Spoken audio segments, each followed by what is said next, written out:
Hello, my name is Viet Lei, and I am part of Bhutan, Seattle. I'm here with Shifu Matt Stone and Shifu Dennis Mace, and we're continuing our conversation about Baguazhang from a couple of weeks ago. I probably should have done an earlier podcast, but things have gone in the way. I'm certainly glad that we were all able to make time for each other, and happy holidays, guys. Same to you. Days. I'm not quite sure where we left off, to be honest. So I don't. maybe I'll just start the ball rolling, and maybe this is a little bit repetitive, but can we talk about briefly just your Bagua curriculums? Because I love form, so we'll just start off with that and just talk just briefly, and we'll see where we go off from that point. Uh, You're the main expert, Dennis. Fire uh, up. well, I mean, so our curriculum, we have a lot of the supplemental exercises, a lot of the basics. That's where that and a lot of the partner drills is where most of the training is, including applications. The forms wise, there's there's some kind of supplemental kind of training that's I've kind of compiled into kind of small forms, I guess, but they're not really forms per se.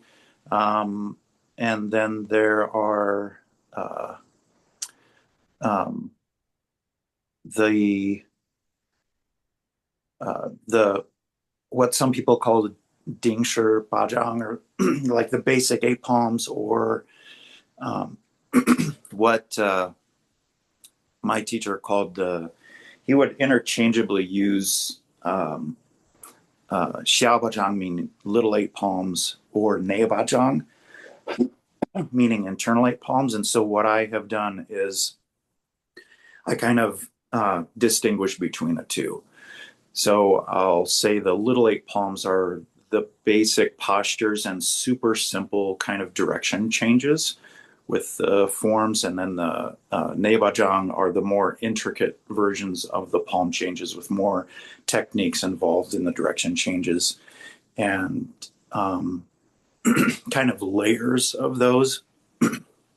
And then that's a lead up to the eight mother palms, or the Bamujang, sometimes big eight palms, or whatever they different schools call them. But that's the crux of the forms that we teach. A lot of the weapons training that we do is primarily application and drill based rather than forms based. Um, uh, Yangshu did teach some weapons forms, um, but as I said in the previous interview, my dyslexic brain doesn't like to remember patterns very well. I remember more details, spatial differences, and those kind of things. So that's what I end up focusing on. But uh, the weapons that Yang focused on, he really wanted me to learn this Jian form, the straight sword form. Um, I wasn't really honestly that excited about, but it was pretty interesting. And there was a double-ended, or yin staff form, where you're holding the staff this way. Um, and I always preferred spear-based kind of staff techniques where you're holding like the long end this way. So, I should have trained harder with those weapons. And the Bagua Dao was one of Yang Shifu's specialties, the big Bagua Dao, which, um, which was very cool because the way that he trained it, taught it, was different than I've seen some teachers use it, as basically just like a big regular broadsword. And that's not at all the way that Yang Shu taught how that weapon was used. The way that he taught its use was really kind of like Matt, what's that Klingon weapon, that two-handed weapon thing called? I know what you're talking about. Left. what, what's it called? A bat laugh or something like that? Or Batleth. bat? Yeah. If you're going to say it right and with Yeah. respect. Sorry, sorry, man. But that's kind of like what like the sword you'd use one hand on the handle and one hand along the spine primarily, and it's basically like you're carving with the blade around you, and it's really cool. But and a little bit of the like knives and like the Mandarin duck knives or elkhorn swords, like whatever you want to call them. Yang Shifu didn't really. I don't think he ever taught a form with them. He taught how we use them, and he basically explained that you can take any of the bare hand forms with Bagua and just put them in your hands and alter the techniques very slightly. And because everything in Bagua is essentially based on using either a broadsword or a pair of knives. Like there's a lot of slashing, cutting, chopping techniques in the forms, and it's all, the bare hand versions are basically just take those weapons out of your hands, and that's Baguazhang, right? And yeah, so that's the bulk of our curriculum. It's like forms wise, but there were a whole bunch of different partner drills and um, applications kind of drills, sensitivity drills. I mean, like a lot of times for simplicity, I'll refer to them as like push hands drills, but there was so much more going on than just like push hands, what is commonly referred to as push hands. And there's a lot of similarities to other drills I've seen, like in Filipino martial arts and like hubud and all these other kind of practices. And chisao, kind of like a Bagua version of all of these kind of drills. And that's really kind of the meat of a lot of the practices. One of the ones that I think is really unique to Bagua, a couple of them that Yang Shifu would teach was Dalur or big wheel. And that is like when you learn the intricacies of the changes in that is really the root of most every Bagua system's single change palm. Once you start to understand how Dalun works, that's where you find all the techniques in single change palm. And then there was another partner drill that we did a lot called Zhou Shou, which means search hands, which is distinctly different from a lot of different Bagua practitioners do a drill they call Ro Shou, means soft hands.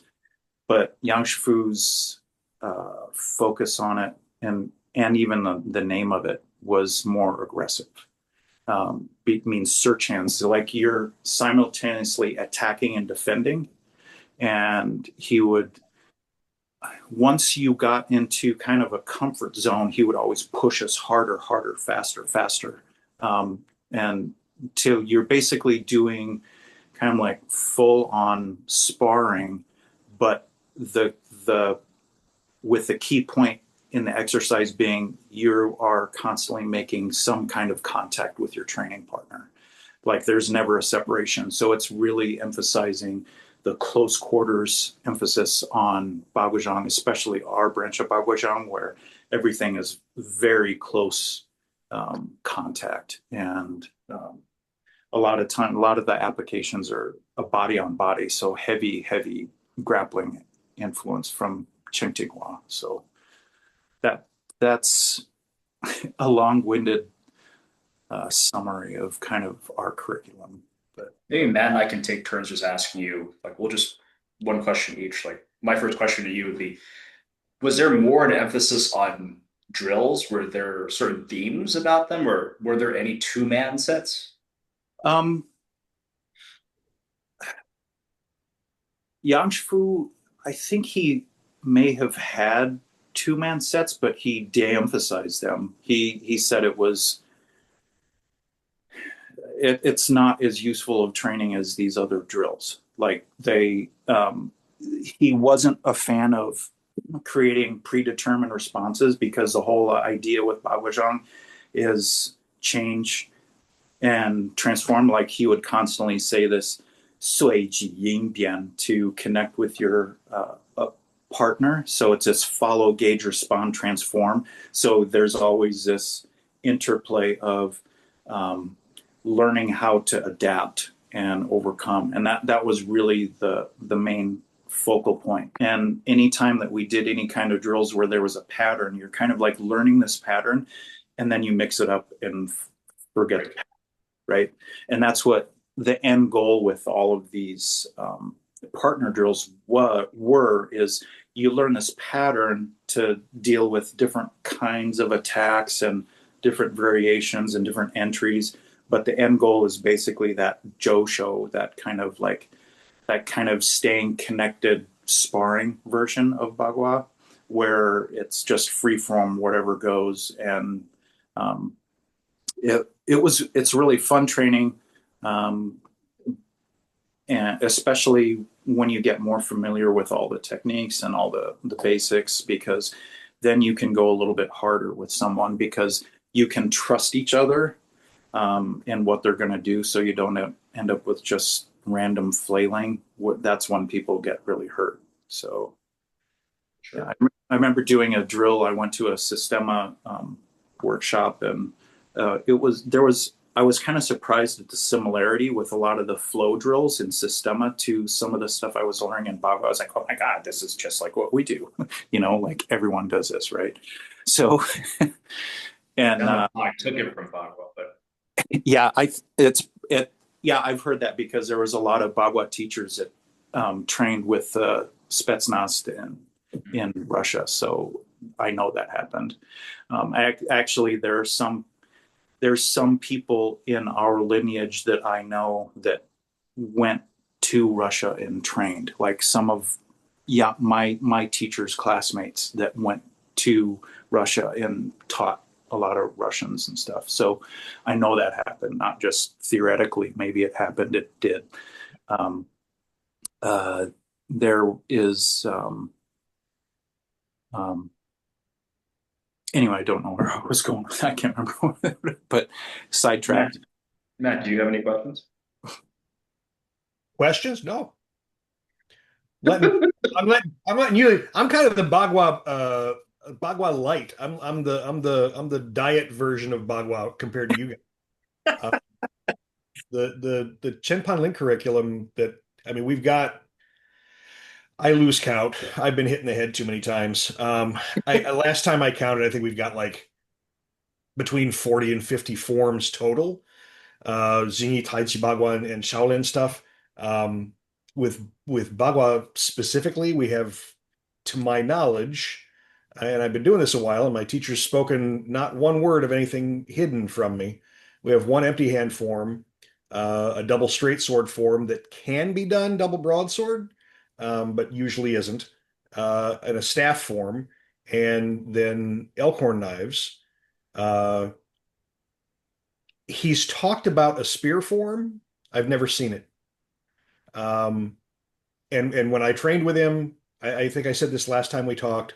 I came to him with a couple years behind me already, and so he was like, "I'm going to pack your brain full of forms, full of forms, full of forms," and he put a lot of it on me to sort it out. We didn't waste a lot of class time on drills and partner work. Periodically, he'd pull me over and go, "Come here, let's do some push hands. Come here, let me show you something." And I'd end up sucking floor and getting a takeaway lesson from that. Uh, so, compared to like Dennis's curriculum, I almost feel bad because we don't have a ton. And I've looked.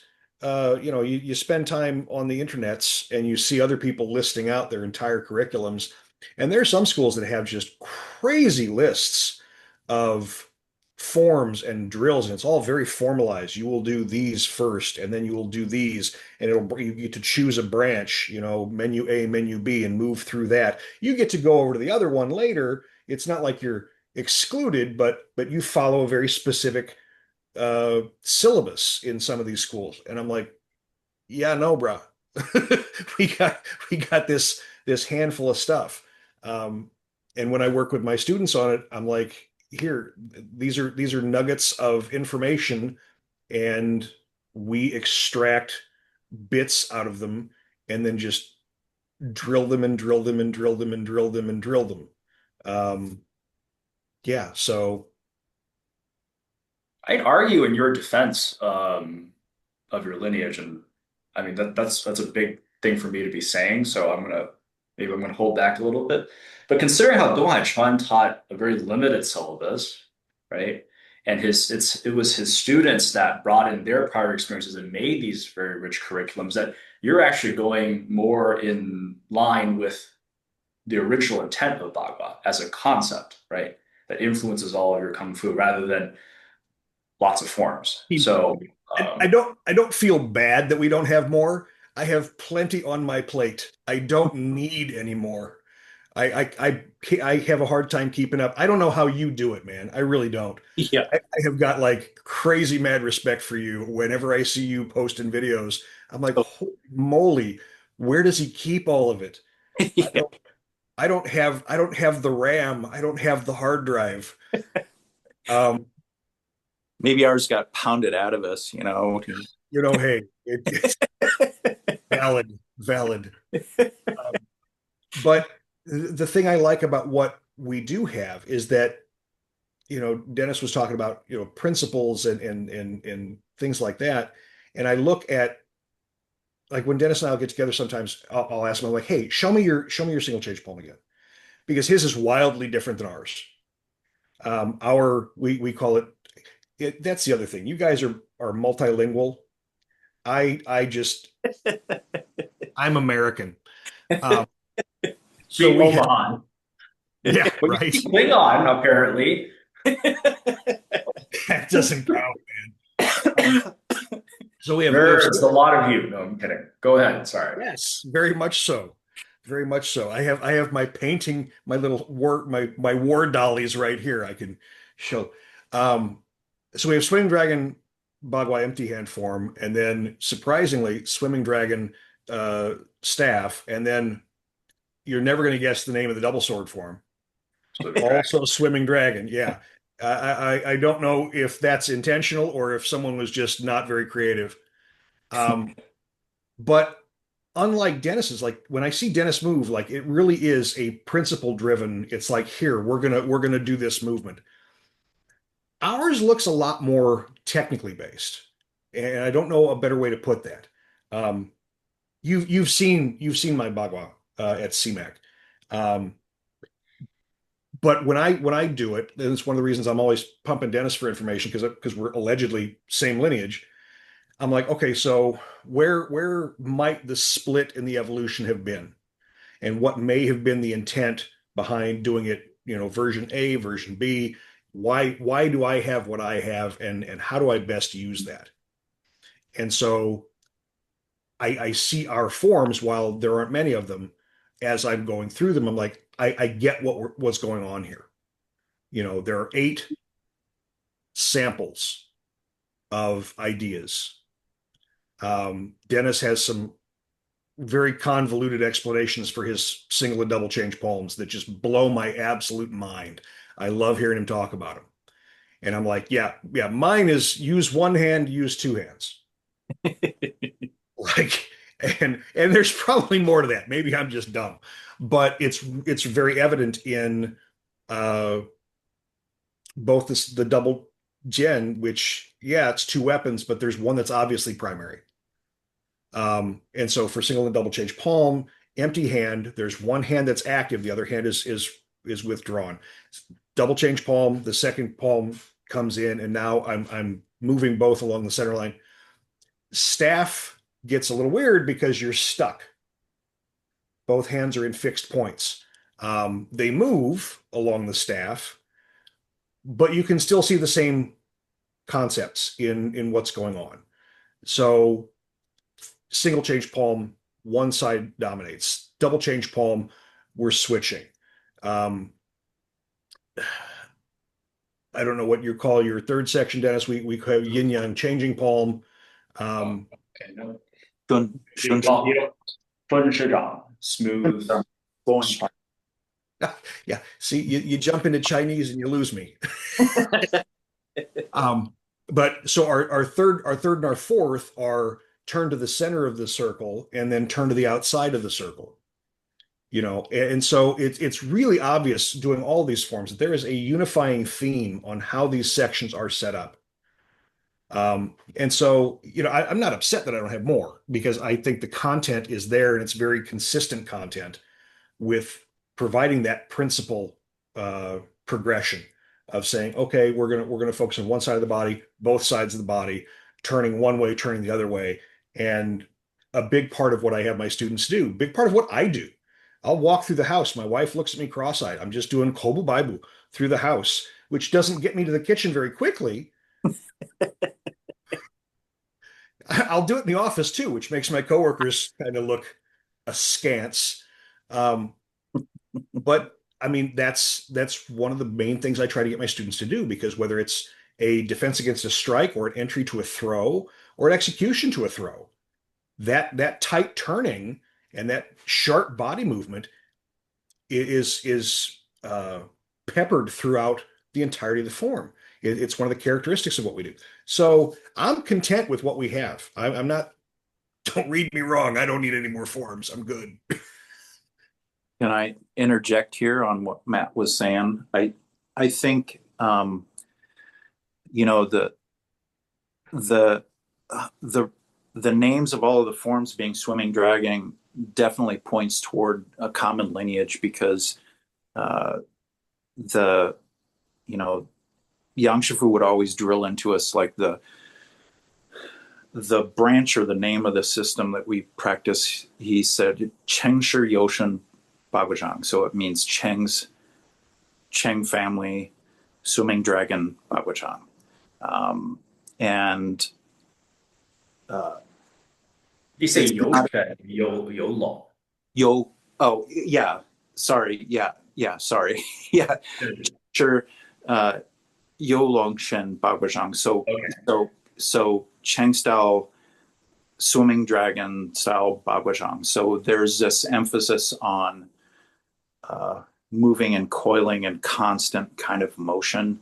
And that really underpins like the essence of what we practice. And I've seen some teachers like try like it's like I've seen some schools call their swimming dragon bagua form as basically just like they run all the other techniques together in one thing, but it's really missing the point and the essence of what the swimming dragon kind of really means. It's this way of uh, like it's like a whole perspective of like body movement and application. Like Yangshu would say, like with the dragon's body is like a serpent. So you have all this connective coiling, but it's not just the moving kind of funny. It's you're doing that because you're getting up close and personal with someone and using your body to kind of wrap and crush them or like body conditioning and like hitting with your body, like hitting with your shoulders, with your sides. You're getting body on body contact and you're actually using body movement to not just your hands to manipulate. Like you see a lot of judo and jiu-jitsu, there's a lot of emphasis on using the hands and arms and the legs to unbalance an opponent. But with our bagua, the hands and legs are used to kind of trap, and the body does the majority of the throwing. And the hands and the elbows and everything are free to strike, rake, gouge, rip, tear, like the talons of a dragon, and even headbutting, like the horns of the dragon and all this kind of stuff. So everything is like the coiling body is really part of the essence of really understanding it. And the footwork, like one of the things, I mean, a lot of English, there's a lot lost with English kind of oversimplification with translation. Like in Bagua practitioners, they talk a lot about the kobu baibu. And the real meaning of those words, like um, ko, it means to hook. It doesn't just mean toe in. So, and bai doesn't just mean toe out, it means to plant. So if you think about what that really means, it will really transform the footwork and how it's actually used, because the hooking step is used to either lock an opponent's leg or trip it or sweep it, hooking it. And the baibu is used to either stomp on an opponent's leg or wrap and plant around their base. So it's not just toeing out. Like you're literally like kicking someone in the hips or the knee or the shin and breaking their leg as you're stomping on it with the baibu, right? It means planting, not just toe out. And the hooking step, kobu, you're hooking, like anything from like a round kick with your shin to a sweep, or kicking with your toe, or like sweeping or locking. There's a lot of up close work when you get into position where you're getting that body on body contact, and you're literally wrapping one leg or both legs around your opponent's legs, so that when you're toppling them, it's locking their legs and causing them to tear the hip joint or the knee or the ankle joint as they fall, so they can't get back up, right? And that it, in that aspect, that regard, is really similar to like some of the silat that I've been exposed to in training, because there's all these like in the silat that I was exposed to, it was really vicious, but I loved it because it had the no nonsense approach to the training that Yang Shifu had with his Bagua. Like none of this stuff was arbitrary. Like everything and all the forms had a meaning to it. None of it is for show. Like all the postures in the little eight palms, there's principles behind them to develop technique. It's either used for application and technique and developing power. They're not like on guard postures, none of them. Even the, even the green dragon stretches claws at the end, a lot of people think, oh, Bagua just does this because is this your on guard posture? I'll call bullshit right away. Every one of those postures, you're training different movements, techniques, and principles, and you're not just holding your hands in these postures for show. You're trying to engage tissue in every single posture. You're stretching and extending your intent, kind of like to the maximum of your body's limit, and turning, twisting your spine. So every time you're doing those forms of walking the circle, like if you're just walking the circle to arbitrarily just like follow a pattern, you're missing the point. The circle walking is it's a training. There's a training component to the practice. It's not just walking in a circle. Like you're coiling and you're rooting and you're twisting the body and trying to maximize your capacity. Yang Shifu would say that a lot in Mandarin. You're building your capacity and your ability. But in that, from a self-defense standpoint, that's the focus. The health benefits are secondary, and that's where they come from. And that's where a lot of the training in Bagua really works a lot like PT, like physical therapy, because all this conditioning it's so anatomically correct. Like you're really developing the body, and with the emphasis on connective tissue rather than like trying to build bulk mass or something like that. That's not really helpful for fighting. The building strength is conducive. Like a lot of there's, Chinese martial arts for a long time used the weighted locks, which are basically kettlebells. And, Yang Shifu would, talk about like have us use bricks and stuff and like holding bricks while holding postures. One of the things that he would really emphasize with beginners on the weight issue is not using any kind of weight training with the circle walking for at least 1 to 2 years of solid practice, because if you add the weight before then, it will cause injury. But after a point when your body starts to develop to kind of like maximum range of motion, strength, then you start adding like holding more heavy objects or wearing a weight vest or even the iron rings that you see a lot of kung fu systems. Like Yang Shifu would emphasize not doing that kind of heavy weight training with in conjunction with the circle walking until after you have been doing it a while, because otherwise your body's not really ready for it yet. All the ligaments and connective tissue have to build on their own without the added stressor of a weight. But he would never say not do weight training, but don't do like the circle walking and the posture training with weights until your body has started to develop on its own without the weights. Like he would say like later on, like after a year in, if you want to, you can add like ankle weights and like weighted vests and all that kind of stuff. But doing it too much before then will just cause injuries. It's like overtraining basically. But that in mind, when Yangshu would talk about the circle walking, he would tell us hold each posture for 100 steps each direction before you change. So, I mean, with the way that we did the circle walking, you know, either that in itself is going to be like 15, 20 minutes, just each posture, you know, and if you're really training it the right way, you're drenched with sweat. And, you know, and that's one of the things with the training itself. When you're doing it right, you feel kind of like exhausted, but recharge at the same time because of all the underlying principles. Like everything kind of gets realigned, and it's empowering and strengthening at the same time that it's kind of exhausting. So it's interesting, the training dynamic. So.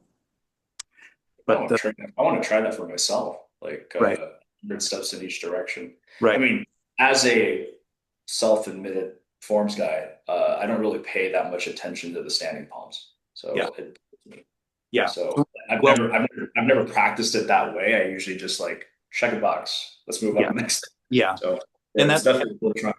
And that's like that's basically where like every one of my classmates, myself included, with Yang Shifu, all of us had a pretty extensive martial arts background before we started training with him.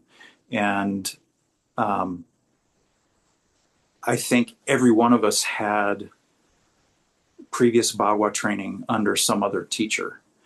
And Yang Shifu would scoff sometimes pretty harshly at some of the stuff that we learned before. You know, he would say things like, that one, Bagua? That's Momo Haha, like like half-assed. Or, you know, he would say things like just Huachuan Xiao Tui. Did he say Mama Hoo Hoo? Yeah, like okay. half-assed. Okay. Like horse tiger. Right. It means yeah, exactly. It means half-assed. And he would say things like Huachuan Xiao Tui, like flowered fist, embroidered leg, like there's no substance. Like he had until you touch hands with someone, you have to taste it to know if it's real, right? Because it can look fucking amazing, and until you put your hands on someone, do you realize whether or not if it's just a show pony or if it's a war horse, right?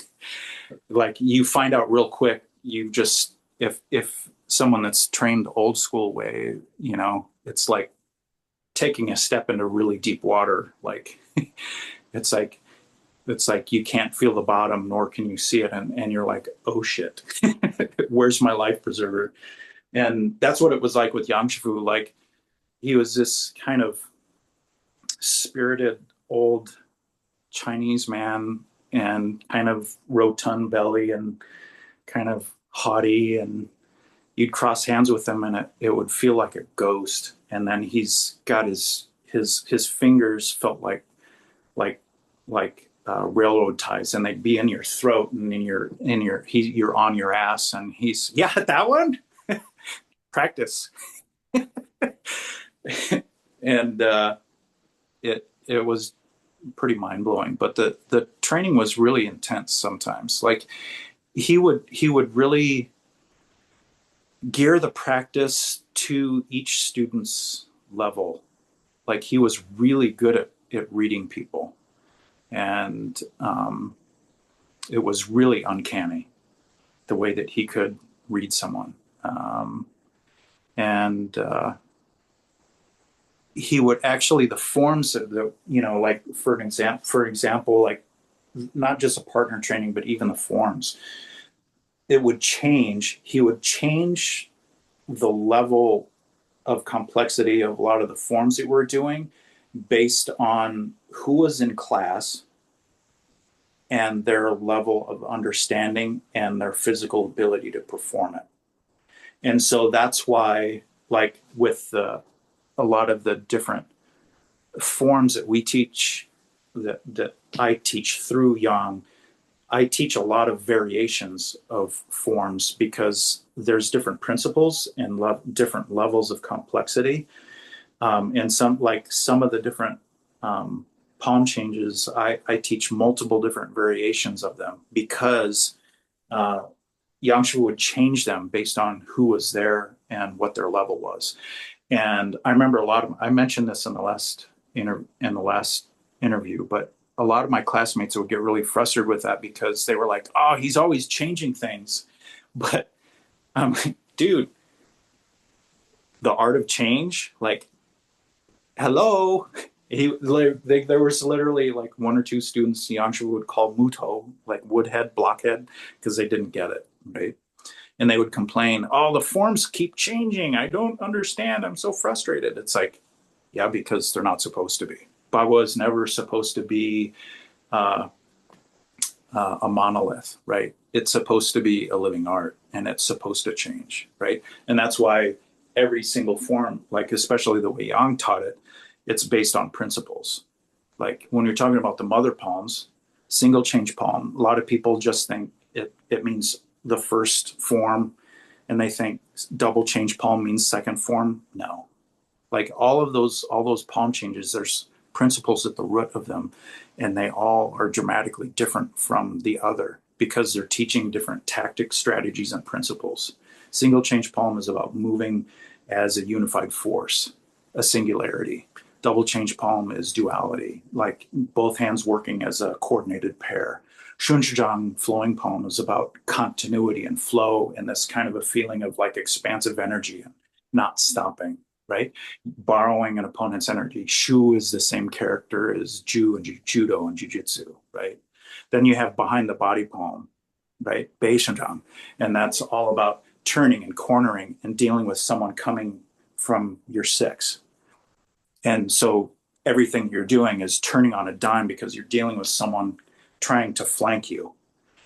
And like each one of the mother palms have their own root and principle. And so they are practiced almost like each palm change is almost like a different martial art because you're learning completely different principles, and it trains your body. Each one of them trains your body in a different way to deal with different situations, right? So you can change and adapt, like, Zhuan Shenzhang, turning palm. That's like learning how to pivot, different pivot points and turning and flanking, and learning how to change like focal points and change and turning, right?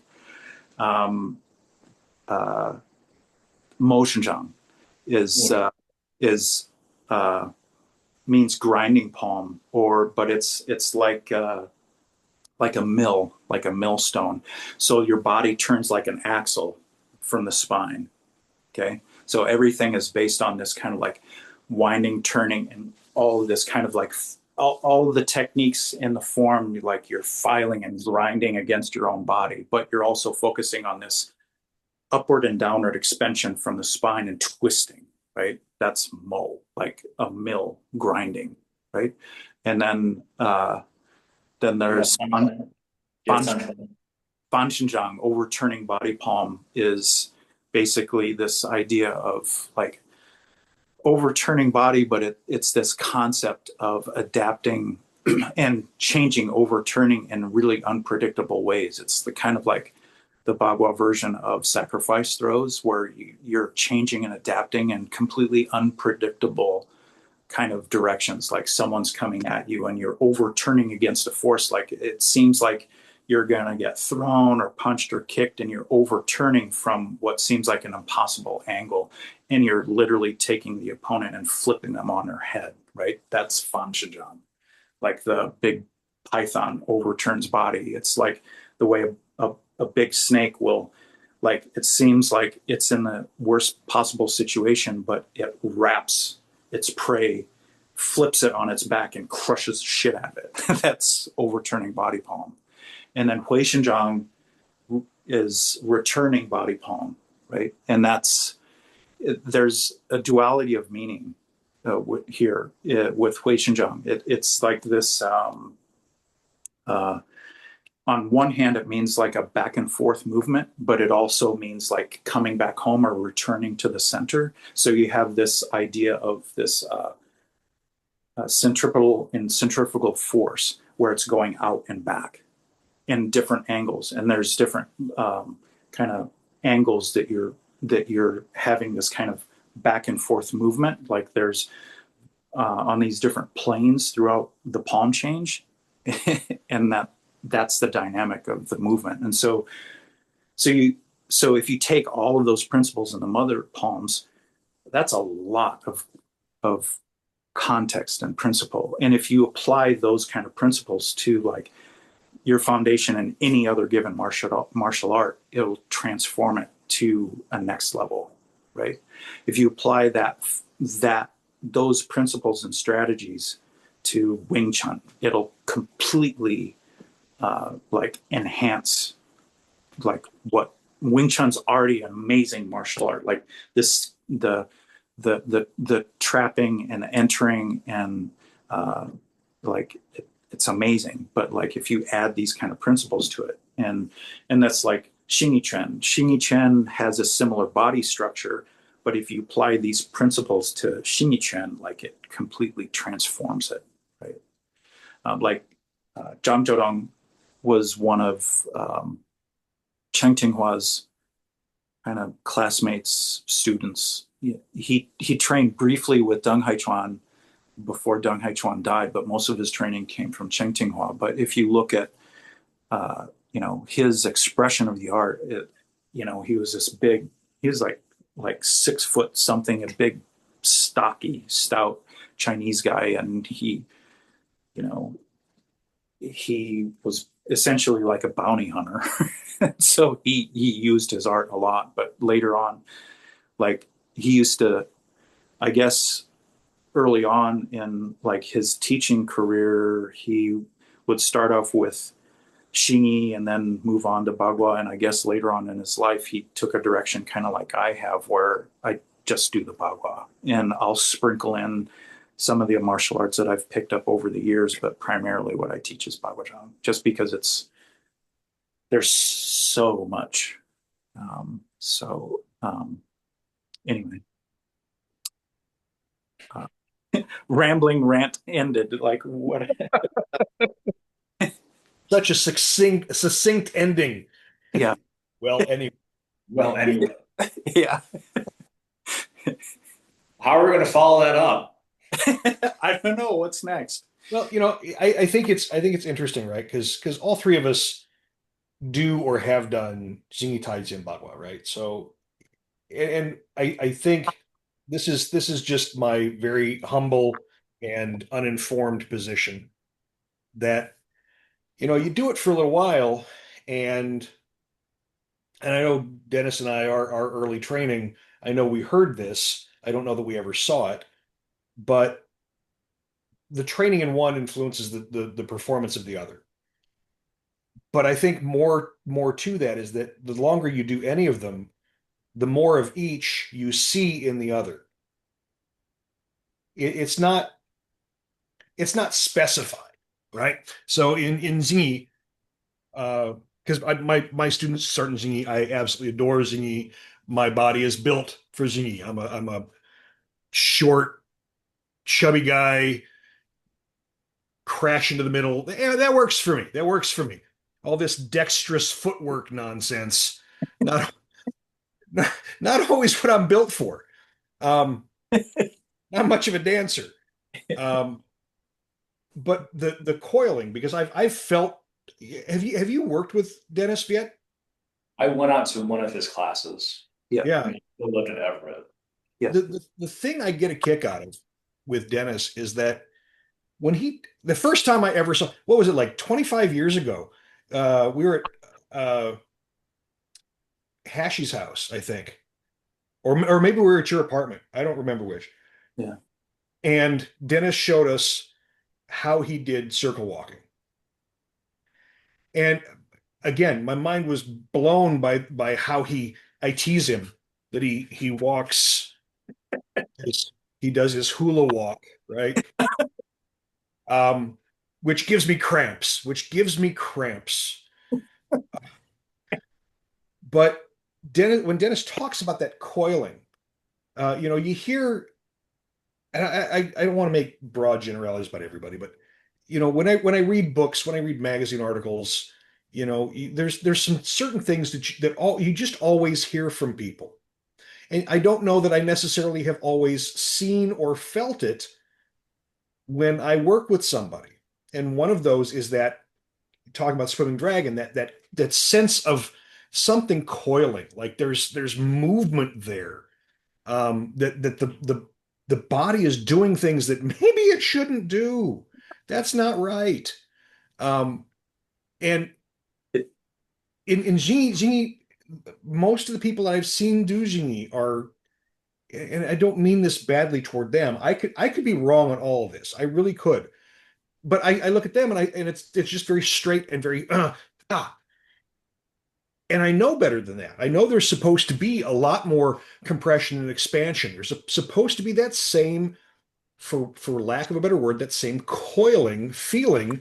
It's supposed to be fluid. When we talk about swimming dragon, you know, uh, I've read in some people's books and articles where they say, "Oh, it's just constant motion." Well, okay, that's cute, but that doesn't communicate the body movement. That doesn't communicate constant motion. Is it same speed the whole time? Does it change faster, slower? What do you mean when you try to communicate swimming dragon, and you say constant motion? Well, am I not in constant motion when I'm doing the form? Am I stopping and hanging out and taking a break? Sitting there thinking deep thoughts? What am I doing? And one of the things I get a kick out of with Dennis is that he'll put his arm and shoulder and butt up against you, and then he'll start moving. I'm like, that's not all right, man. You got stuff in your shirt that's not supposed to be there. But that's also in Taijin Bagua. I mean Taijin Zingi, because in when he was talking about the hook foot and the plant foot of Kobaibu, that's in Jingyi. You watch people do dragon shape from the animals, Yep.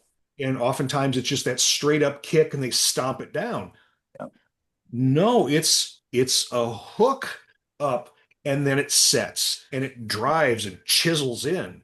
Yep. It's the same but different. Yeah. But it's the same. And when you're doing something as simple as just crushing fist, Dennis talks about the filing. Well, that's what that is, and it's not necessarily against me. It's against them. It's that whole intercepting line. Exactly. And when I'm extending, when I press out, that's that coiling again to intercept, to bridge, so that I can then like all of it's there. And I think it becomes harder and harder for me. I'm getting all excited. It gets harder and harder for me. I almost feel very self-conscious sometimes, because as I'm training these things and I feel all my feelings, um, I start wondering. I'm like, am I doing something wrong? Am I interpreting this incorrectly? And I think back, I'm like, no, I don't think I am. All of it's there. These arts share more similarities than they have differences. They're just different expressions. It's the four blind men groping an elephant. Interesting word choice. I thought it was just feeling different parts, but sure, groping. Sure, we No, can go there. Epstein files. Okay. six, The six Epstein, of one, six of one, half dozen of the other. Whatever. the Epstein version of the Upanishads. I didn't make it obscene. You did. I just said they were groping on the elephant. Um, but it's because at the end of the day, the expression of a style, uh, not to be a fanboy, but Bruce talked about, you got two arms, two legs. The expression of movement is finite. And so what defines a style? Well, it's the mentality that goes into the application of a finite set of techniques. Yeah. What did I like? How did I feel like moving? What worked for me? Yep. Talking about Baguazhang specifically, we have in the early history, we have some people that were strikers and some people that were grapplers, and that fully influenced the development and evolution of their particular lineages. By design. Certainly. That's how Dong Haichuan taught it. He meant it to be that way. It wasn't. That's not a fluke. That's the Yeah. point. Well, and so my son and I are both, we started training under my teacher at the same time. My son and I do not share similar body composition by any stretch. And so while I don't mind wading straight in, I've taken enough hits. I don't feel the pain anymore because I'm brain damaged. But I don't mind going in, and then I have a body that's kind of built for some of that close in grappling stuff. A tank. I mean, Yeah, you know, it works. and my son is very slender and very fast, but he's not going to walk in and just eat that damage indefinitely. He can take some hits. When he and I are training, I'll zip him, and I'm shocked that he can absorb what he can absorb. He cannot do it indefinitely, and his expression is one of rapid movement. Get to a flank, get out of your arc of fire, and move from there. He is more of a striker than he is a thrower because if he gets in and that throw doesn't work, he's not going to have a ton of time to shift into something else. And so when you look at the totality of these arts, since they all began, um, Jingyi's the only one that's a military art, arguably. The others are civil arts that sprang out of personal use, private application for whether that was home defense or maybe somebody went out and became a bodyguard or a caravan guard or whatever and applied with it, but that wasn't military use. They all stemmed from actual application. So they all had the same needs and they all were confronted with the same problem. That problem had two arms and two legs, maybe something sharp. And they had to address it in the fastest way possible. Sometimes there were more than one of them. And so when we look at the genesis of all three of these arts, they were confronted with the same problem and they have the same solutions, they have the same answers. It's just the preferences of the people who applied those answers. If my answer is 5, I can get there with 4 plus 1, 3 plus 2, 2 plus 3, 6 minus 1. There's a lot of ways to arrive at 5. And I have found that the more Bagua I do, the more I understand my Taiji. The more Taiji I do, the more I understand my Xingyi. And the more Xingyi I do, the more I understand my Bagua. Well, anyway, Nice. How does so Viet? Can we ask what is the Bagua lineage at Wutan, and what's the curriculum like in Wutan system? Um, so the story goes is that Grandmaster Liu Chao, as he was moving towards the east of China with his teacher Li Shuwen, um, Grandmaster Liu Chao was just a little bit of background. He's the one who started the Wutan organization in Taiwan, and we're probably most well known for our Baji and Pigua, but another style that we feature is Baguazhang. So after learning Baguazhang Baguazhang as a child, his teacher took him towards Shandong on challenge matches. And along the way, he developed this moniker, Xiaobawa, or the little tyrant, right? Because he was still young and was able to do pretty well in these matches. But he was defeated um, at least twice. And I say at least because I don't know, I wasn't there. This is just what's recorded. Once by a six harmony mantis practitioner, Ding Cheng, and another time by Gong Baotian, which was a Bagua practitioner. And when he made his way to Shandong, he committed himself there for a year. And during that time, he got instruction from Gong Baotian in this lineage of Bagua. Cool. How does Bagua come to us? From Donghai Chuan to Yinfu to Gong Baotian. Yinfu was Donghai Chuan's longest student. And actually, when Donghai Chuan was sent to collect taxes in Inner Mongolia, Yinfu went with him. So Yinfu was known as Thin Yin. I don't know how in English it just magically sort of rhymes because he was tall and lanky and he was known for his striking skills. Also, another famous story that's mentioned about Yinfu was that when the Empress Dowager had to flee the Forbidden City when the eight armies came, so Yinfu protected the Empress Dowager. Yeah, Uh, he survived.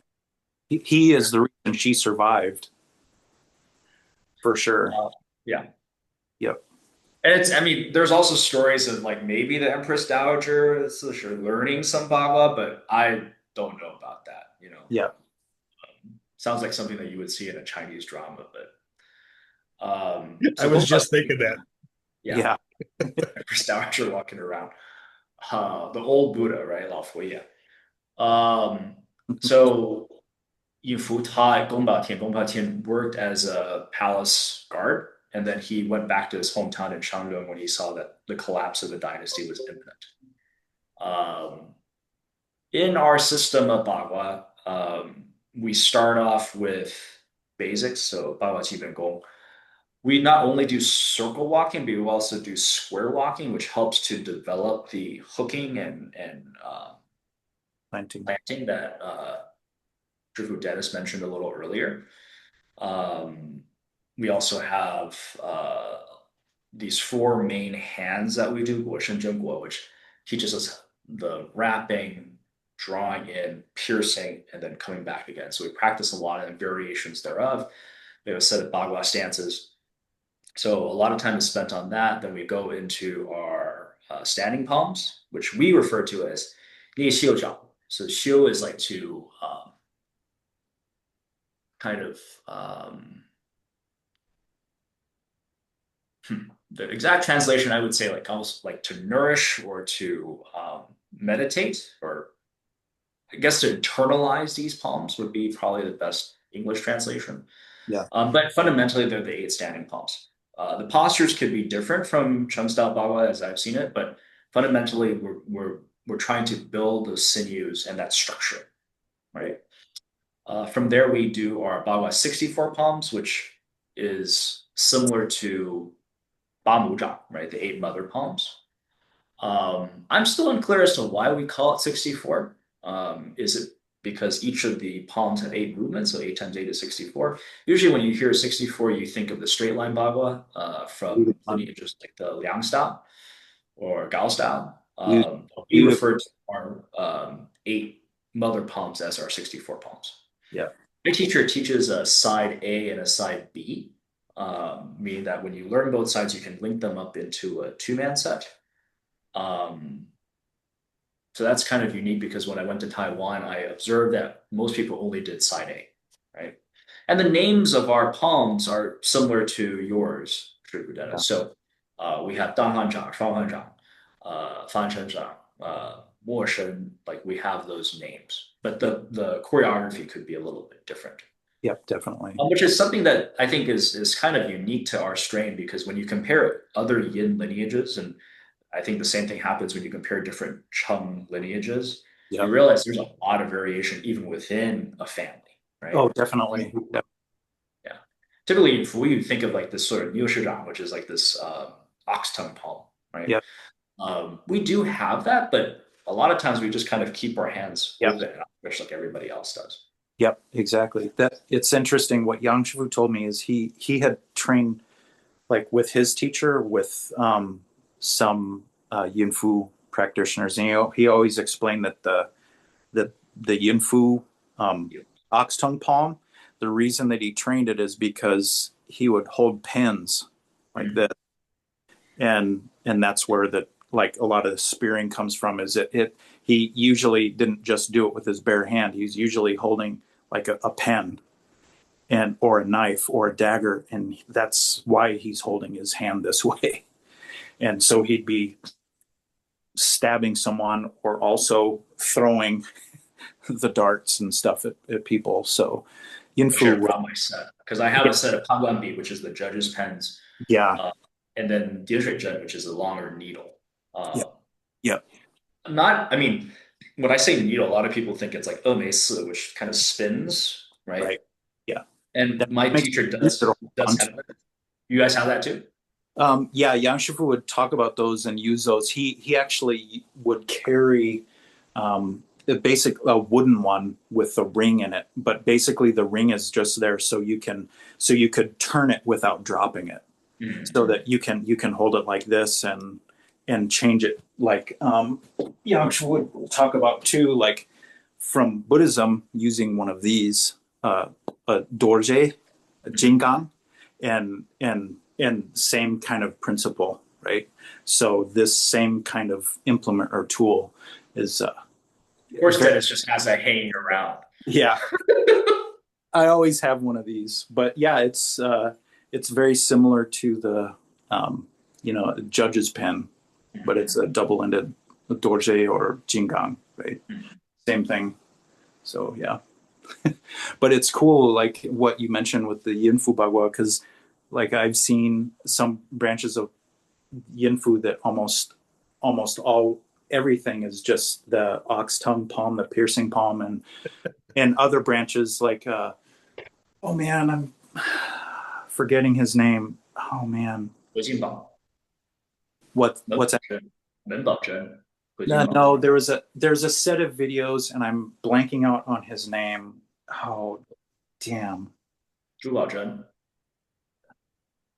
I'd have to look it up. He set like back in the early 80s there was like these um after the Cultural Revolution there was these videos made in China like a survey around China, and he was a Yin Fu practitioner, but his Yin Fu Bagua looked a lot like Cheng's Bagua. Like the techniques themselves really, God, I wish I could remember his name, but I even after training with, I was always enamored with these videos because I'd seen them long before I had trained with Yang Shifu. But even afterwards, like looking at them, like the way that he practiced Tangyibu was like a really excellent example of the proper way that we learned it from Yang Shifu, like the mud stepping, like the way that the feet slide, feel the ground, hook, pierce, and like the stepping and the body structure was like identical to what Yang Shifu would teach, and the kind of the flowing movement.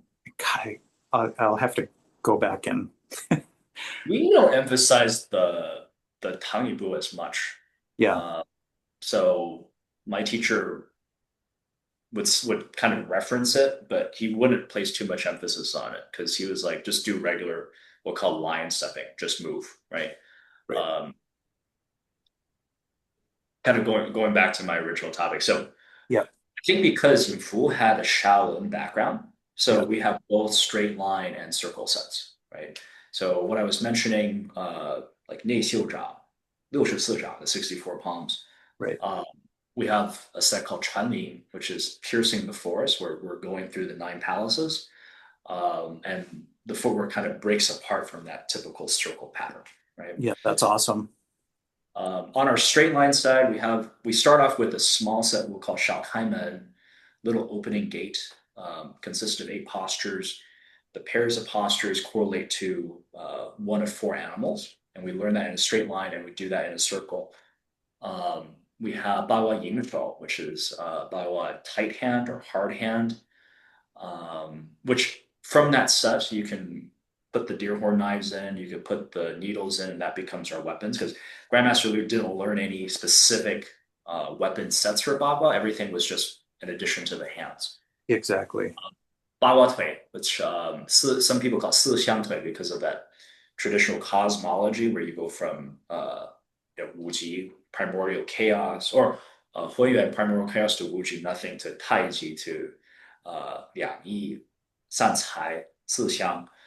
So some people want to keep that into that mold. So some people call it Si Xiang Hui, but really it's just Bagua Hui. So it's a set emphasizing kicking technique. Bagua Chen, which some other lineages will call Bagua Pao Chui, right? So Bagua cannon, cannon hammer, cannon fist. Yeah. And then my teacher also has Bagua elbow, which is a short set, not that long. Weapons wise, I mentioned the needles and the judges' pens. We do have the deer horn knives. For the Bagua fist set, you can do them with iron knuckles. So I actually went to a military surplus store in Ohio and purchased a pair. They call them paperweights. So they're not illegal. And then my teacher also was able to learn the big broadsword, but that's out there. Well, there you go. What a nice paperweight that is. Uh-huh. You know, in Alaska, they got similar things that they use for, like, the tribal people will use for something else, and I was like, man, that would be perfect for our system.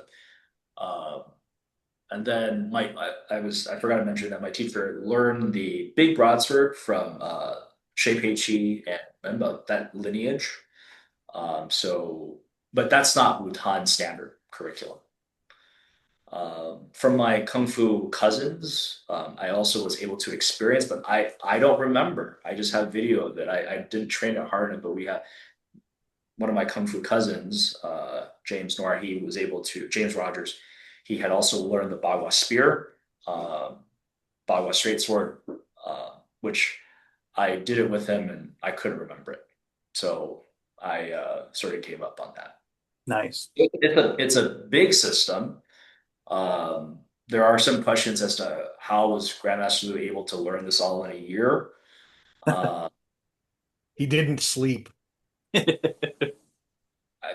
some people say that, well, because he already had some background, right, and he was able to focus entirely on it.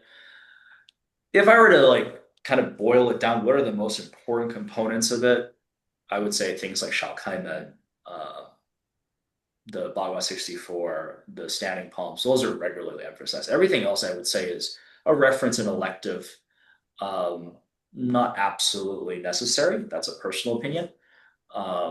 But if you do it, it can sometimes shed perspective on your personal practice. Yeah. I have taken this attitude of, yes, I love forms, I love the experience of it. I learned the entire curriculum. But now as pressures from personal life have increased, I find that I don't have all the time to maintain everything. And what are the things that I fall back on? Just a couple of things, right? For example, like I thought to myself, instead of always looking back at form and taking out applications, why not make just a couple of little combinations, right? That way I will always remember the application rather than sometimes a lot of Bagua is stylized, right? And you may not use the whole movement in its entirety in terms of an application. So I personally made a set of 36 just combinations of 2 to 3 movements, right? That's for me, right? And anybody who I would teach, I would use that as a reference book real quick, right? Um, so yeah, it is a big system. And when I look at other practitioners like yourself, like the one class that I was able to attend, the thing that impressed me the most from the beginning was the supplementary exercises and how that built the body, right? Yeah. And I get the feeling that you doing pure Bagua, right? It's going to develop your body in certain ways, right? Right. I'm at a stage right now where I'm still learning, I'm still searching, right? Yeah. And so I feel that in my heart of hearts, I'm probably more of a Baji P1 Mantis kind of person, and I'm adding Bagua in. And so I haven't been able to show those attributes as clearly as you can, Shifu Dennis. Yeah. Um, and I think that might come with time. It may never come at all, but I still enjoy training Bagua, Yeah. right? One of the things that was interesting that not to take too much of a segue, but you mentioned the nine palaces, the Jugong. That was also one of the things that Yang Shifu would mention. Another name for our system was Nine Palace Bagua, and uh, but the reasons for it aren't just like it's pretty profound. Like you know, he also talked about there was like a form that he taught, but they call it Lin Chong John, force penetrating, Okay. and but it was uh, also like a nine palace form, but it like the way that you are going through nine posts, and he showed us how, if we get the space to put like these nine posts and how to bury the posts. It's basically the same way. It's basically the same kind of format of the way that Okinawans will bury the striking post with the stones in the ground, like a few feet in the, like like a meter into the ground, and like these big posts. But then nine of them, and they had to be a certain height so that you could also, so you can strike them, move around them, and also step on top of them. It's funny what Chinese people have come up over the ages, right? Yeah, Because another style is called 梅花桩, right? Where they will have these stumps and they will practice on top of them, right? right. In Baji, we often will kind of practice conditioning on the stumps, like Yeah, forearm conditioning, shoulder conditioning. I still remember when I was in Taiwan when I met Chen which is one of my kung fu uncles in Yilan. Um, Yilan is sort of in the country, so he had space to put up these posts, yeah, and we practice those palm changes against the post, kind of rubbing, yeah. Awesome. sometimes colliding, sometimes wrapping. Yeah, Um, Unfortunately, it's just hard to find that space in America. I think my Sherpa had those yeah. posts in his old school in San Diego, but I remember someone broke them, and we Um, never had the space afterwards because Southern California is so expensive. So yeah, it's only an idea. yeah. Well, it was interesting. Like in Yangshivu would always, we would find places to train, a lot of times schoolyards, where we would use posts and pillars, structural pillars to train with, and also sometimes trees. If the he would specify, find trees that don't have too rigid of bark on the tree, so you don't scrape yourself in the training, and like concrete brick walls, and like one of the, like some of the scariest training, like there was a handful of times, and I always dreaded it because I had a little bit of fear of heights, but like he would literally have us train on like the jungle gym equipment in the playground and walking on top of it for the training, because we didn't have the posts, and I would always be almost ready to shit my pants. But Like because, Qigong, like lightness skill. yeah, and like making us like do the stepping on top of the jungle gym equipment. I'm like, oh my god, I don't want to break a leg. But it's like that was really next level kind of. It's like, yeah, I'm not. I'm not. Agua parkour. Yeah, I'm not. I'm not really an acrobat. Parkour. So that was intense. And he would. I mean, he was definitely a taskmaster, and he would like, no, you this one. and he would make us do the training, and he would talk about it it it trains your courage. Like literally, he would talk about it trains your gallbladder, because in Chinese medicine it affects, that's kind of like related to like your level of courage and your kind of direction of like thought, like that kind of warrior mentality and not giving up, like whatever happens, and like this like sharp focus. And that's what he said this training was for. It's not just like hopping and jumping around like, like some fantastical movie or something. It's a level of kind of intensive training, and I got to admit, I don't like that kind of training. That But sounds a I little bit guess more like he was training your bladder, not your gallbladder. exactly. Yeah. Don't piss yourself. Yeah, exactly. I So, mean, I mean, it you, was intense, but I know and I can see the utility of it, and I mean, it definitely trains your dexterity, but it's not just your dexterity that you're training, you know. But yeah, not my favorite, but it was, you know, but I I can see just the utility of I went to the hardware store and I got some bricks. it. Yep.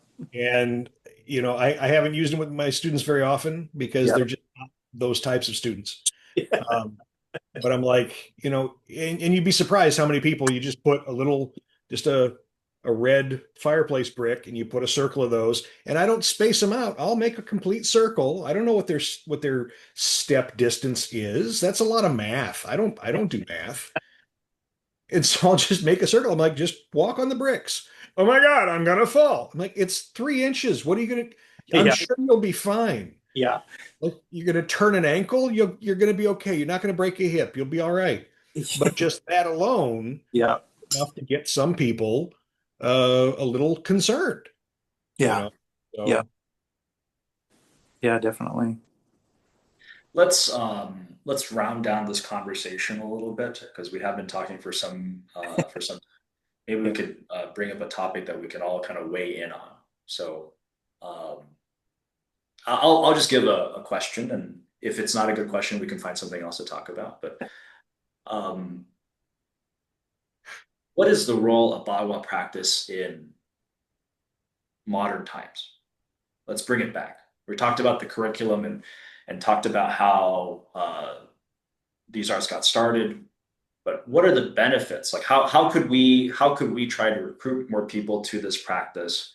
What are some thoughts that you might have to share with new practitioners, uh, kind of bringing it back to the modern day during this holiday season?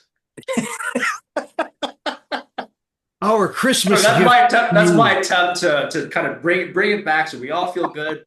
When people talk about kung fu dying, I don't feel kung fu's dying. I feel that there are people like yourself, and when we have opportunities to talk like this, openly, respectfully, there's a community out there. And Right. my intent is to have more conversations like this with like-minded practitioners across different styles, and find out that hey, there are people out there for us in the Pacific Northwest and elsewhere. So, um, your thoughts, Um,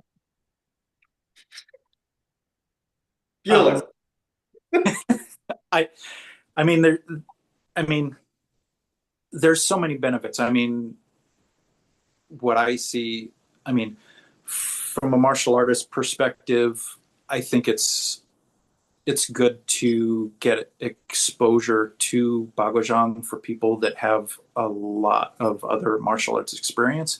Because a lot of people hear about it and they hear, Bagua, like not so much anymore, but I remember in 80s, 90s, there was a lot of this emphasis on Bagua being like the graduate level martial art. And it is, I mean, it is set up that way, but um, I think, with a lot of influencers, podcasters, and that have actually featured Bagua practitioners, that kind of helps bring um, a light back to traditional martial arts, which is awesome. I mean, there's so much variety, and there's so much depth with these arts. I mean, Bagua like especially, I mean, philosophically, and it like even just from a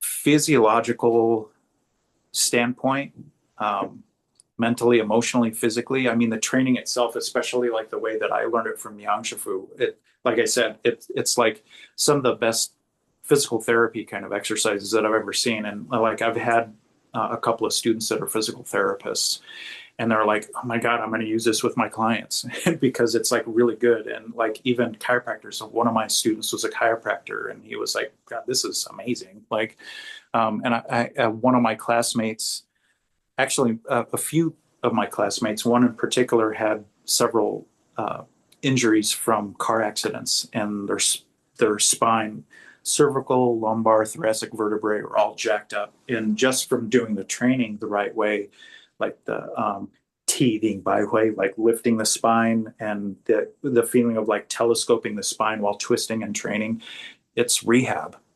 Like it's really excellent spinal training, like whole body conditioning. Like there's so many physical benefits of it, but like the, Yang Shifu's perspective of it, the old school perspective that he taught us, there's this physical training component, but you're training it to develop like self-defense um, capability. And you may not use it, but that's what gives the health benefit. And even, you know, I think having like a real martial component to whatever you train is really important, because there's been like a watering down, an intentional watering down of martial arts, especially Tai Chi and more recently Bagua, into just this kind of like Why you got feel to pick on Tai Chi, man?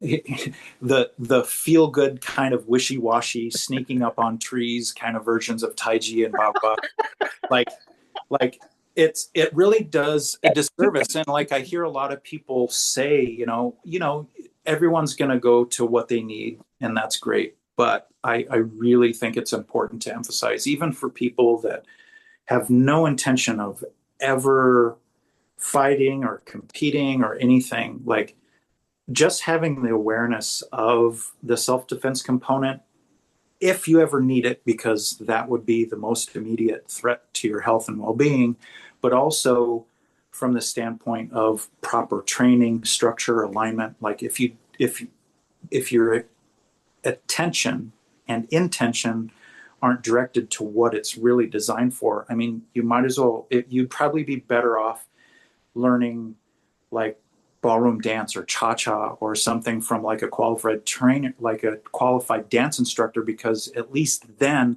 you're learning proper structure, alignment, body movement, and still having fun. But if you're going to learn a martial art, learn a martial art, and don't kid yourself. Don't like go to a teacher that trains Tai Chi for health just for the sake of the health benefit, because I promise you 100% of the time, if they don't understand, if they never learn the martial content, you will not get even a fraction of the health benefits that they claim that you will get from the training. Why you calling me out, man? It's definitely not you, man. Some potentially inflammatory words as we end this podcast episode. Intentionally, I am throwing all kinds of But, while I'll throw shade every day on every fake Tai Chi Bagua practitioner all day, and I don't care. I agree with everything that Dennis just said, but Tai Chi is, of course, the grand ultimate fist, and we know that it is the grand ultimate because it's in the name. Um, but it's probably the most. I think it's a safe statement to say that Tai Chi is the most clinically studied martial art there is.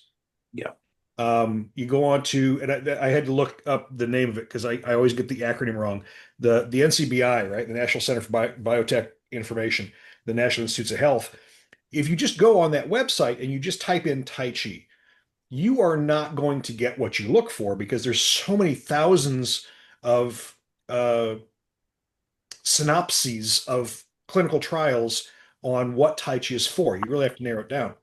Yeah. What really got me a few years ago, though, is that I saw an article that was from the UK where they didn't study Tai Chi. Finally, they studied something else. That something else was karate.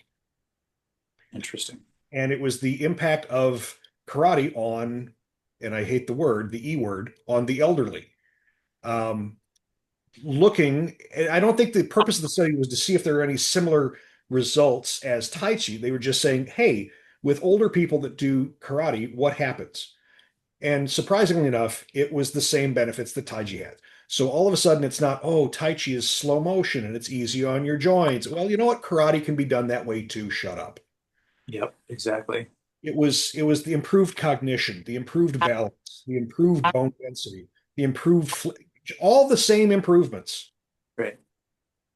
And so while I do 100% agree with what Dennis says when it comes to the type of teacher, because there are a couple of people that I see on social media far too regularly who very demonstrably have no idea what they're doing.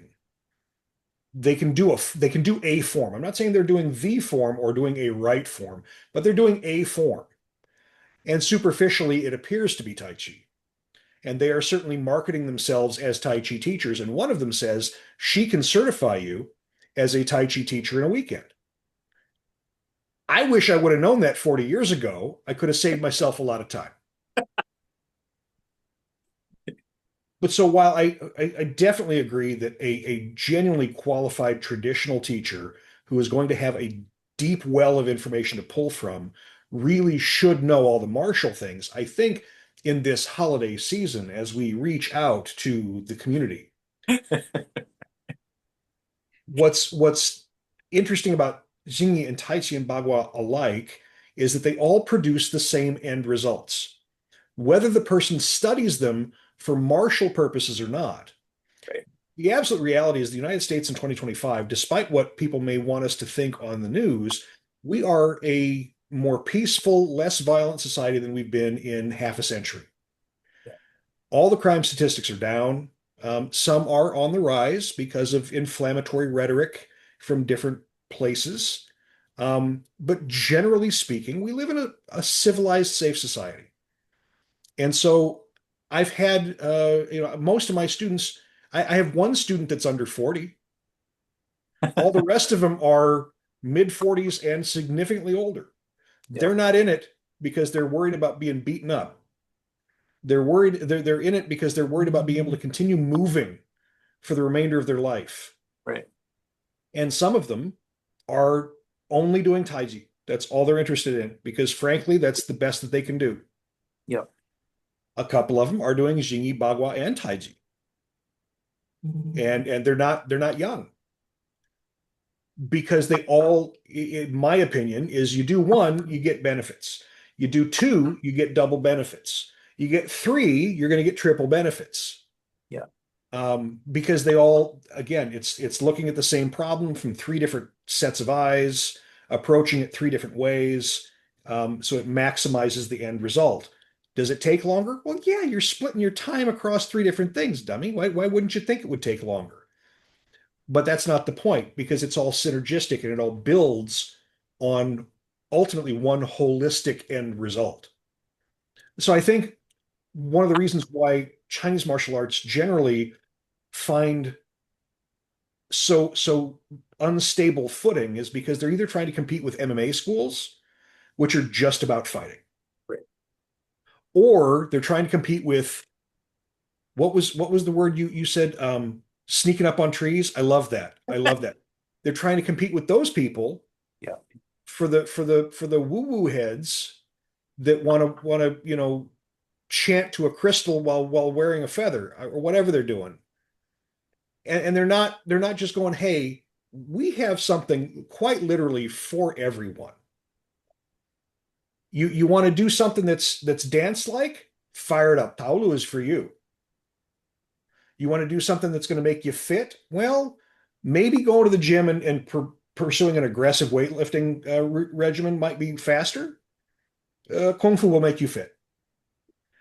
You want to improve your balance and your agility.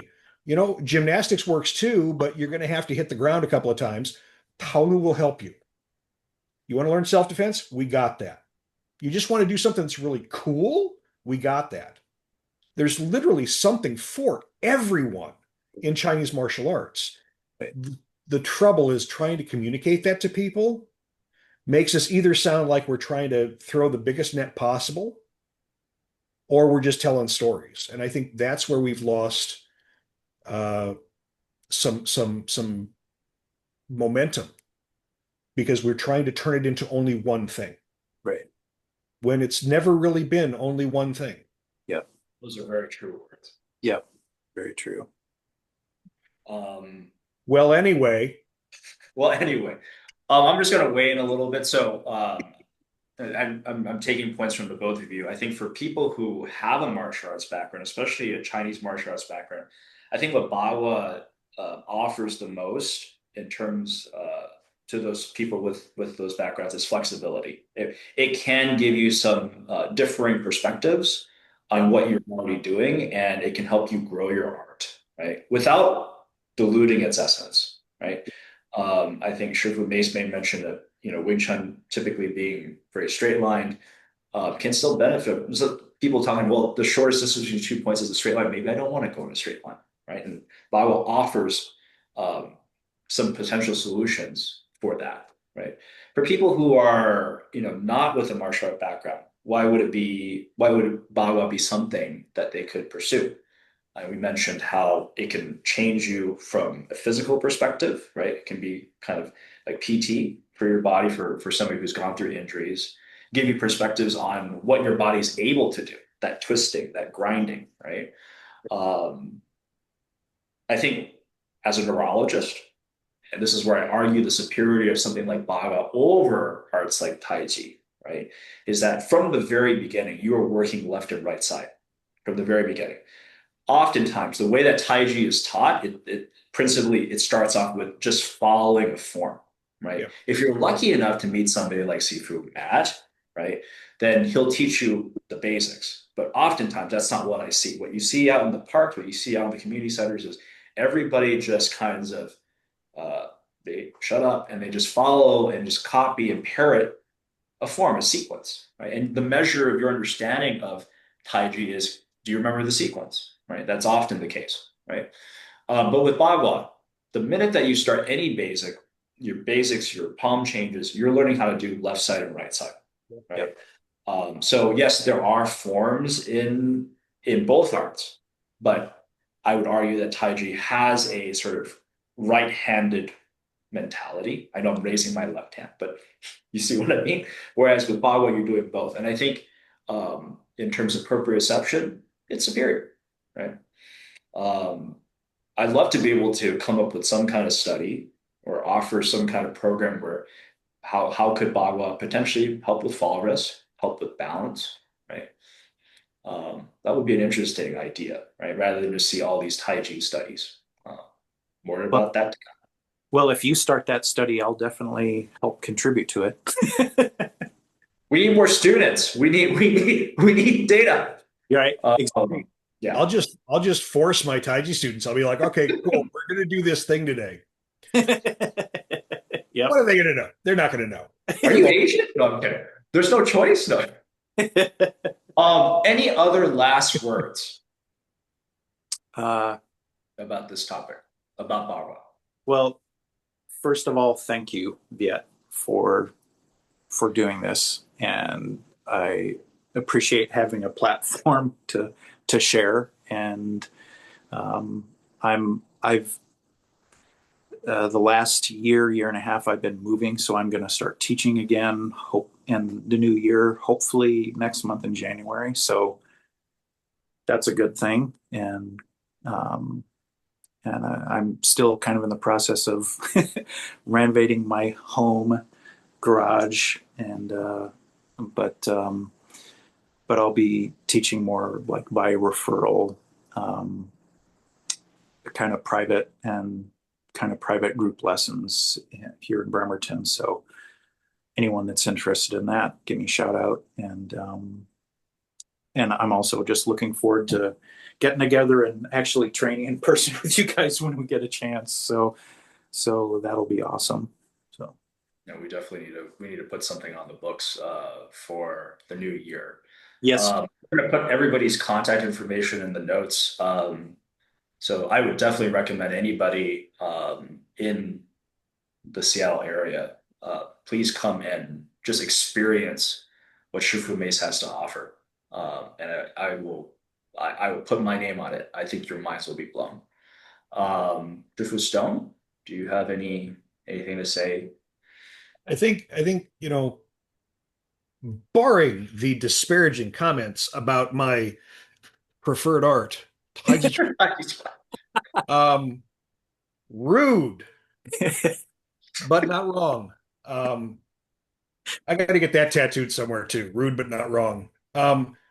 It's really neat that you bring that up because it really is straight out of the gate. It's bilateral, it's symmetrical, it's balanced, but it doesn't have to be hard. Earlier in the conversation, we were talking about how you have a four corner form. We don't have anything formal like that, but I have. I hope my teacher doesn't see this and yell at me. So I take our Swimming Dragon empty hand form and I make my students do each section just on a straight line. I'll put down a piece of painter's tape on the floor and I'm like, instead of just turning to the center of the circle, I want you to turn all the way 90 degrees perpendicular. And then they just do the entire thing on a line. I have them do every section that way because some people, it's really hard for them to wrap their head around the circle, and the movements don't make sense. And then they start tripping over their own feet because the Kobubibu is complex and they don't know how to move their hips to make the leg work right. And I think a lot of times when people who don't know Bagua, don't do Bagua, haven't seen Bagua, first get exposed to it, they think, oh, it's going to be too much. It's too complex. I can't do that. Nobody started off doing this stuff, doing it right. And it doesn't have to be hard. yep, And I think there's a scalability of all training where yeah, I'm a disabled vet. I mean, I'm physically capable. I can do some things, but there's some things I can't do. And I've got some older students who have some bionic parts. They're not fully, original factory. Um, and so there are limitations. And as we get older, we have to adjust and modify what we do. So rigid adherence to it must absolutely be this way. yeah, Okay, that's a brand new student. Why does it have to be exactly perfect? yep, Get them in the ballpark. And by ballpark, I mean the nosebleed seats, not even on the playing field. Just get them there. Tell them just step. Well, but how? Just shut up. Just step your foot. Toe out your damn foot. Well, that's not hooking. I don't care. Toe out your damn foot. Step the other foot around. Just get through it. Most of this is just normal movement anyway, done with style. And so you gradually build it up. And I think by making it more accessible, by showing them how beneficial it is just generally, sprinkle in a little bit of the cool stuff. I don't think Bagua gets sold as the approachable, accessible art that it really is. yeah, There's too much given to it about how mystical and how deadly and lethal it is, and I think that scares some people away Or because nobody, how high level it is as yeah, well. nobody's afraid of sneaking up on tree Tai Chi. Nobody's afraid of that because they make it accessible to a fault yeah, because there's absolutely zero martial content. So I think Bagua is every bit as accessible and as learnable and appreciative, or could be appreciated by a new student as any other martial art. I don't think there's a requirement that somebody learn a martial art first to do Baguazhang. yeah, Um, it may accelerate your understanding of it to have some background. You don't have to, and I think it's in a way kind of sad that so few people do practice it. yeah. So shout out to Shifu Matt Stone's classes in Orting. I know that principally you do teach Tai Chi. So for people who want to start off with something that is probably more well known and go into other arts like Shaolin or Bagua, I think especially you have that kind of you have the tools to help patients help people. Pardon me for that. Um, I just want to encourage like anybody seeing this podcast in the area, um, or anywhere really. Like as we approach this new year, and we come up with these resolutions, there's no better time to try something out, like traditional Chinese martial arts, like Baguazhang. If you've read about it, you've seen it in a movie, if you've heard about it, maybe you just have some questions. If you could just email us, respond in the YouTube comments below, we'll get back to you. Don't let the chance pass you by, right? Um, I feel personally that my life has, in every shape and form, I'm better for having a discipline like Chinese martial arts in my life, and be able to experience all of these arts. And I definitely would recommend anybody just get started already. Yeah, Okay. exactly. So thank you very much for your time. And I look forward to speaking to you guys again about other topics in the future, Like shabu shabu. like shabu shabu.